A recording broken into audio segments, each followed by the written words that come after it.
Well, another Saturday, another edition of the WoW News. Everything in Dragonflight's going on right now, and there's actually quite a few things. So let's get started with what's going to matter the most to you right now and actually impact how you're going to be playing the game. With the help of today's sponsor, Skillshare, where we're going to slay some chaos and get actualized, which is going to make us happier.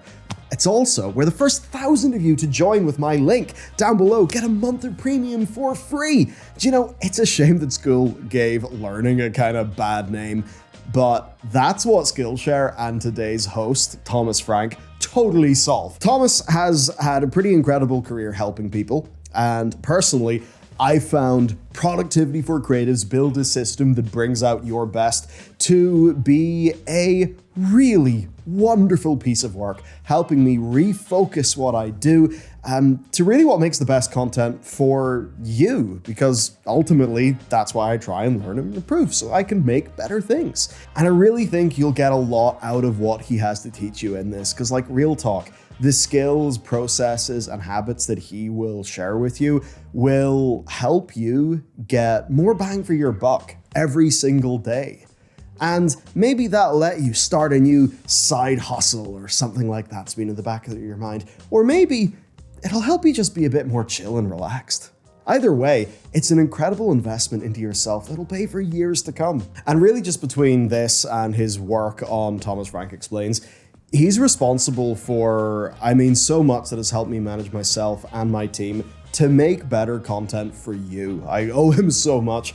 And Skillshare, with so many of my, mentors from afar being on there, they truly are the online learning community for creators. A lot of really fantastic content. I think I've got more useful knowledge from Skillshare than my darn uni course, to be honest with you.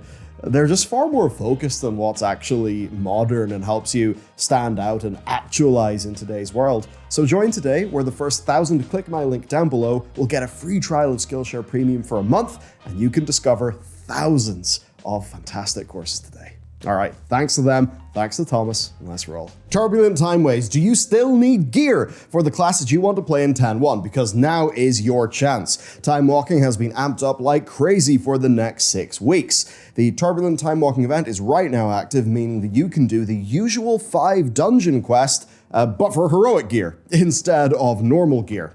This week, it is Cataclysm, and it will progress all the way through normal, Pandaria, then Legion, then it'll wrap back round to finish on the Burning Crusade and Wrath of the Lich King. So that's 6 bits of heroic loot in 6 weeks for a modicum of effort. Now you can get to around eye level 395 to 400 in the Forbidden Reach, which will be a really terrific starting point already, but a few key bits of heroic gear can absolutely get you set up for a better 10.1 launch.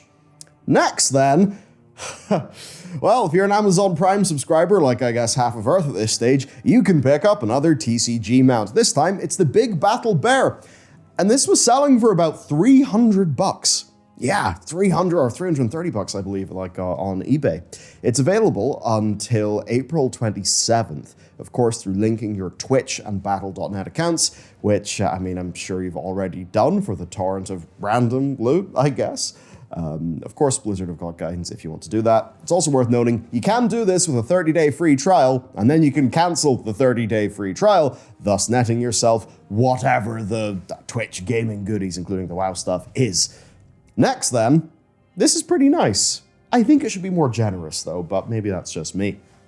If you've been doing a lot of instanced content in WoW, you may have an absolute shed load of primal focus left over, and maybe you still need some renown, either in your main or on your alts, maybe to unlock some recipes. If so, then there's actually good news for you, because one thing that slipped under the radar in 10.07 is that you can turn those focuses in for rep tokens at the Artisans Consortium in Valdrakken, and you'll get a rep of your choice. It's 50 rep for every 2 regular primal focuses and 50 rep for every concentrated primal focus, which is pretty stingy. It's definitely a backup, but it does mean that if you have a main character and you just have a ridiculous amount of that, yeah, you could get a new tune caught up pretty quick. We talked about the new Zul'Grub content last week that Blizzard put in the patch but didn't really tell that many people about. It's awesome, and they've actually been pushing in some nice hotfixes. So the Cache of Madness boss is one of your sources of daily bijous, but you needed 255 archaeology to start that, which was pretty annoying, and also is going to run counter to the future of the archaeology profession in World of Warcraft. Multiple times, including when I recently spoke to him, in this case Ian, but broadly the WoW team, have said that they do actually want to bring archaeology back, but that when it does come back, we're not going to be running around dig sites in the way we had previously. So making people engage with the old archaeology system that they definitely want to revamp wouldn't have made the most sense. So, now you only need one skill to do it. They've also removed the level requirement for the Brazier toy and the quest items, which means that even if you do not have a max level character for whatever reason, well, you can actually go and do this, which is pretty sweet. Also, the Warblades of the Hikari Reborn pattern, which looks awesome, has been changed to be bind on account. So if you're lucky enough to get it, but not on a blacksmith character, well, you can send it over, which is pretty sweet. But sadly, if you're one of the people who was sort of abusing the fact that bijous and coins could also drop from Zul'Aman somehow, well, yeah, that's been fixed. Next, then, an update to last week's drama, the debacle of crafting orders, where people basically felt that they were being scammed by the change, where basically other posters would leave materials empty for the crafter to fulfill, right? So the crafter would need to provide those materials. Now, it's weird because in a way, it's good. It means more supply, but it also led to a pretty quick shift of power, where posters not supplying mats could also not give enough of a commission to cover the price of the mats, meaning the crafters, I suppose in many cases by default, would have just had to do more work, but also needed to be careful about which orders they completed, or of course they'd risk being out a whole bunch of gold. And the PSA part of today's video is that a bunch of add-ons have actually been made to solve this problem. The one I'm featuring is no mats, no make. It's handy. It basically shows you at a glance which order has reagents supplied, and it enables you to hide ones that don't have them supplied. Blizzard actually responded to this as well. They said that they are working to get in a column so that you can basically sort this in the base UI instead of needing an add-on. And yes, it is a shame that the add-on devs can fly in here so quickly, but that's what total independence gets you versus working on one massive part of a codebase in a company. Okay, next thing then. A whole feature that was basically dead for a while is fixed. It wasn't a big while, but PvP. Good news, it's playable again. So here's the deal. Rat Paladins with their rework were extreme. They have been now nuked off the face of the earth, and they've somehow still survived, which I guess is in line with Blizzard's design goals.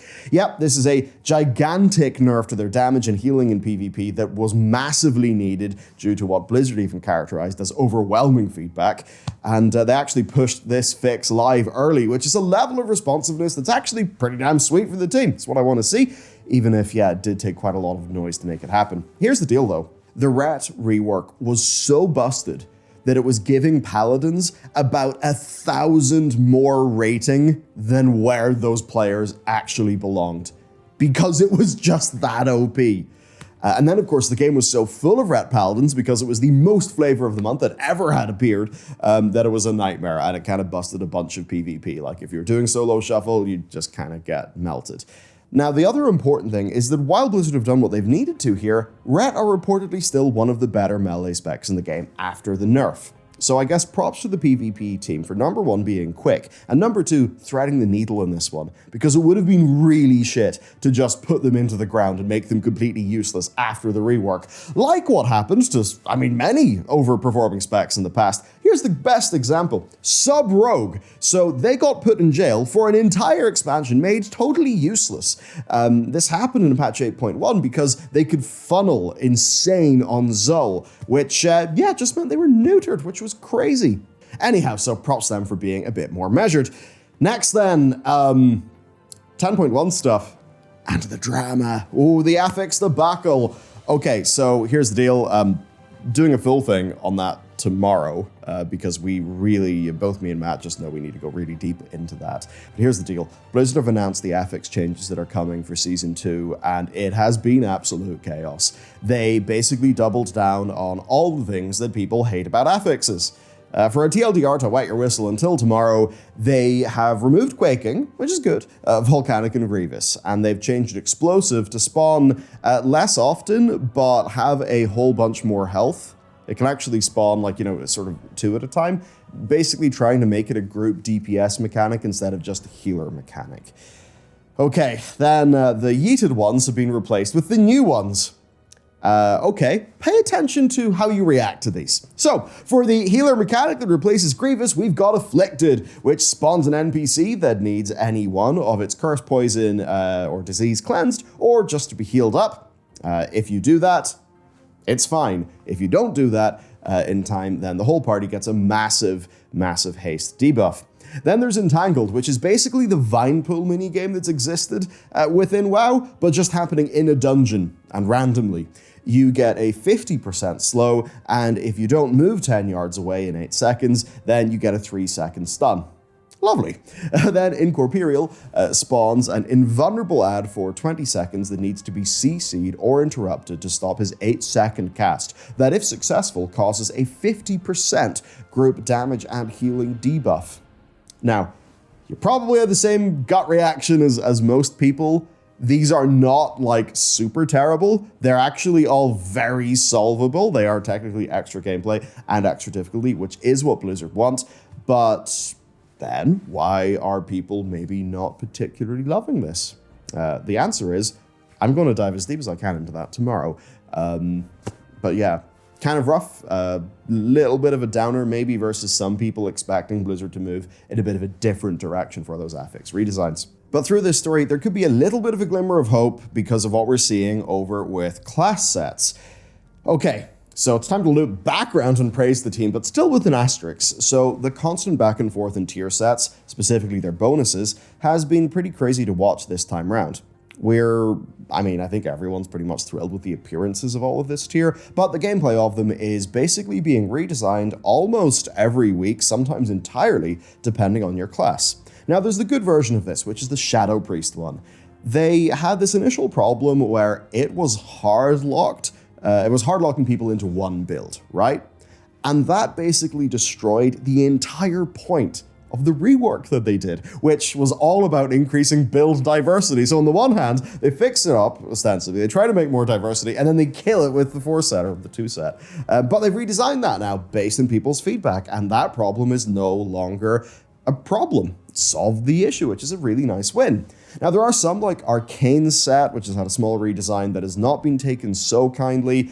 I bring this up for 2 reasons. It's one, to give some kudos to the team for actually responding to PTR feedback so quickly, and being willing to let their ideas just die so the new ones can take their place.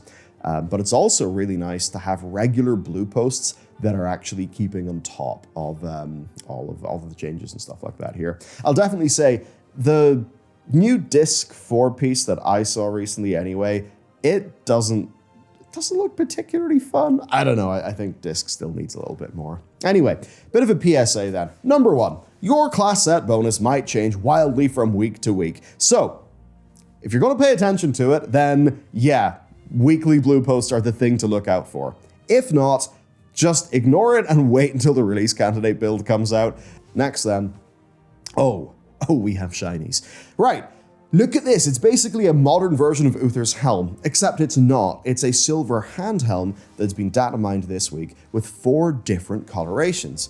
And it does look to me like a future trading post ensemble, maybe a reward from continuing Tyr's questline in patch 10.1. I mean, after all, the Knights of the Silver Hand, the organization of paladins, they are named after Tyr's sacrifice for humanity. So if there is like an UTHER Grand Marshal set, it would be very cool if they could get that to us like via game content, maybe for a quest line. Anyway, I hope we get multiple options anyway, like the differences between UTHER's base and Grand Marshal skins and Heroes of the Storm. And by the way, hey, Blizzard, Heroes of the Storm's got so many like completely friggin' sick Warcraft character designs. I think it's definitely a good place to go to for maybe inspiration of things that you can up-res or maybe design queues to take. They went down super well with people. There's also a ton of other items found, though. We've got a bunch of Viking helms, the Scholomance Headmaster staff, but new. We have nature-themed swords. which obviously, given that there was, there was that whole icon naming that very much insinuated there will be Emerald Dream outdoor content, which basically looked like patch 10.2. Like being Emerald Dream, then we see these sort of life-ish swords coming in this build. Who knows? I mean, maybe it's something that just slipped into this build that shouldn't have. That's possible when you're working with a very large team. Or maybe they are getting ready to have some sort of prequel content or something like that to lead us into that patch or storyline. Anyway, next, we've got an awesome mashup that's basically very Bulwark of Azenothy, but with some Draenei Crystal influence for a few items. There's a polearm that appears to be basically a lance with a banner on the top, and I mean, if that has physics, very cool. And if you can put your guild stuff on that would look really nice.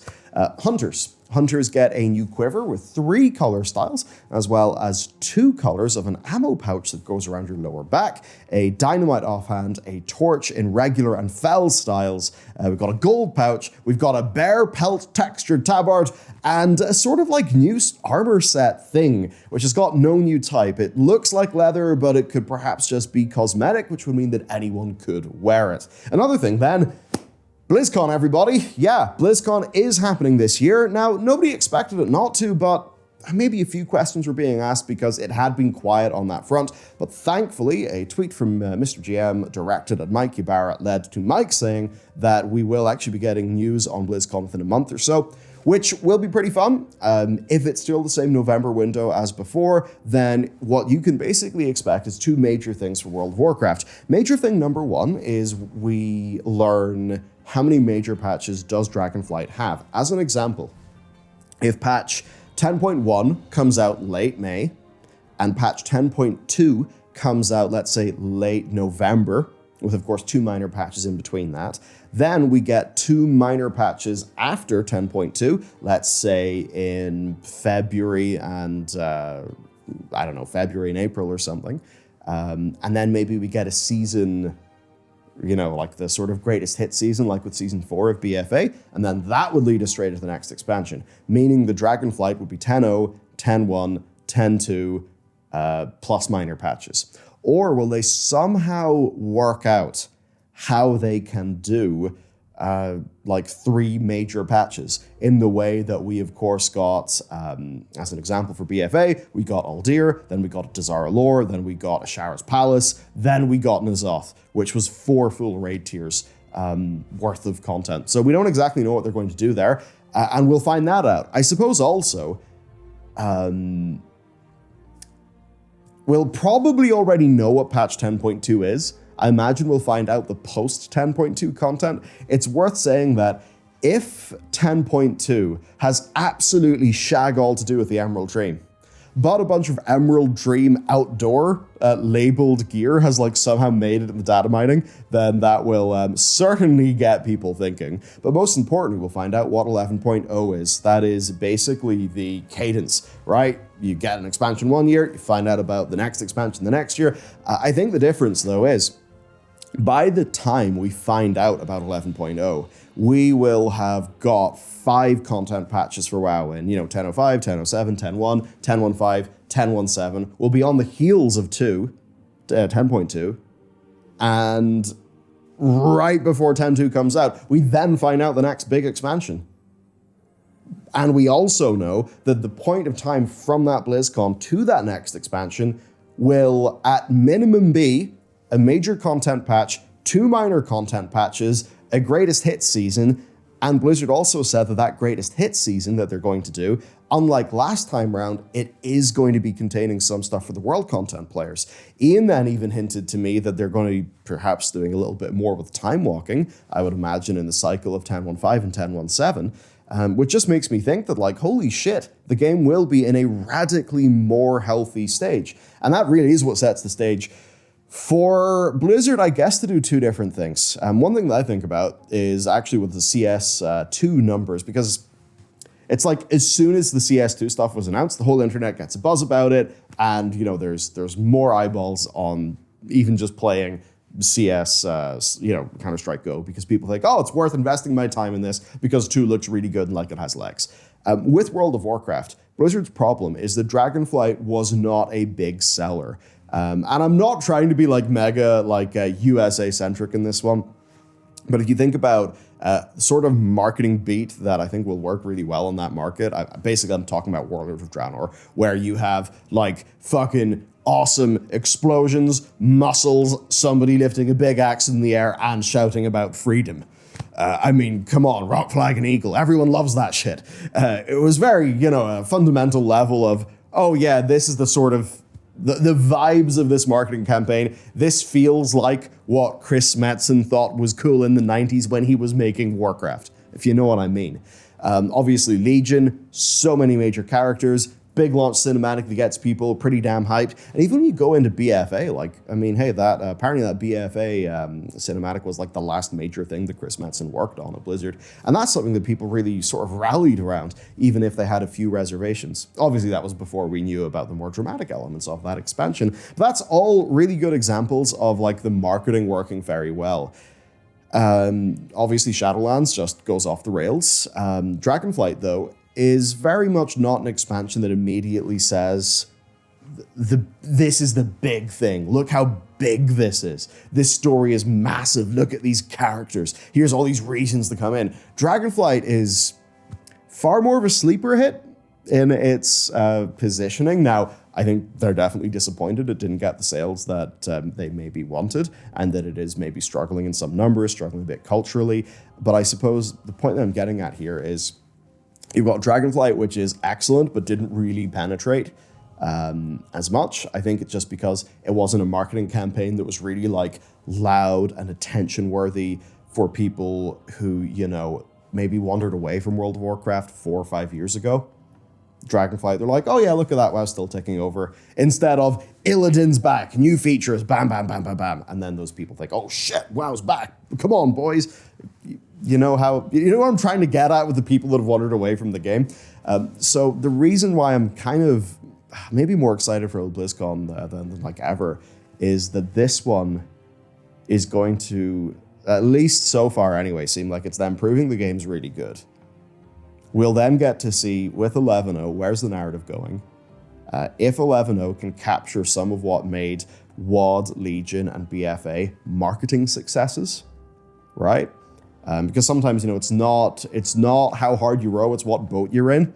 And, you could execute the Legion concept in a pretty mid way in terms of like some design elements, and it would maybe do better than Dragonflight well executed, because Dragonflight's like a design with less fundamental appeal or something. So I'm just really keen to see like, if they can find the concept that will penetrate those audiences, they can then prove the game's really good right now, prove that they've actually delivered in their content roadmap, then I think we're truly primed for World of Warcraft having quite the renewal. So overall, I'm pretty excited about it, actually. And it'll be pretty interesting anyway. I mean, by that time, we'll know at least what the hell's going on with Overwatch 2 PvE. We'll probably learn a lot more about Diablo 4, which, based on the content that's been playable recently, has honestly been an absolute blast for me. I was shocked how much I enjoyed it. I mean, both me and Matt were going in like a little bit cynical, not massive fans of the ARPG genre, and we were both kind of blown away with how much we like kind of loved it. So there is actually a lot of pretty damn good Blizzard content on the way. Anyway, that is it for the news this week. Other than the FX drama, a little bit of a quiet one, but obviously there's just content uploads here these days. It's absolutely crazy. I don't know. Expect something spicy next week. We're overdue a good drama. Check out the FX video tomorrow. Of course, big thank you to Skillshare for sponsoring today's video, helping us pay the bills and also having some fantastic educational content. With that said, I'll see you next time.